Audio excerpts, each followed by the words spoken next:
இன்ஸ்டன்ட்டா ஏதாவது ஸ்வீட் சாப்பிடணும்னா வீட்ல இட்லி மாவு இருந்தா இந்த மாதிரி ஹெல்த்தியான பூரண பணியாரத்தை ட்ரை பண்ணி பாருங்க. டேஸ்ட் சூப்பரா இருக்கும். 1 கப் அளவு பச்சை பயிரை குக்கர்ல சேர்த்து நல்லா வாஷ் பண்ணிட்டு 2 கப் அளவுக்கு தண்ணி சேர்த்து 3ல இருந்து 4 விசில் விட்டு இறக்கிக்கோங்க. பச்சை பயிர் நல்லா சாஃப்டா வெந்துடும். அதிகமா தண்ணி ஊத்தி வேக வைக்க வேண்டாம். பச்சை பயிர் இந்த மாதிரி நல்லா வெந்து வந்திருக்கும். வெந்து வந்த பச்சை பயிரை வேற ஒரு பிளேட்டுக்கு மாத்தி நல்லா மேஷ் பண்ணி விட்டுக்கோங்க.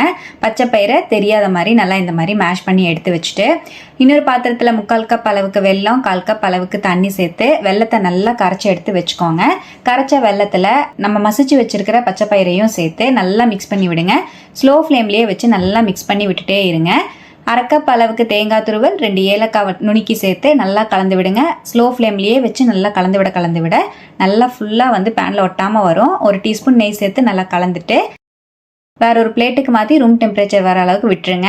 2 கப் அளவுக்கு இட்லி மாவை பாத்திரத்தில் சேர்த்து 2 டேபிள் ஸ்பூன் தண்ணியையும் சேர்த்து 1 டீஸ்பூன் சக்கரை சேர்த்து நல்லா மிக்ஸ் பண்ணி வச்சுக்கோங்க. ரொம்ப புளிச்ச மாவு சேர்க்க வேண்டாம். மீடியமாக புளிச்சிருக்கிற மாவு மட்டும் சேர்த்துக்கோங்க.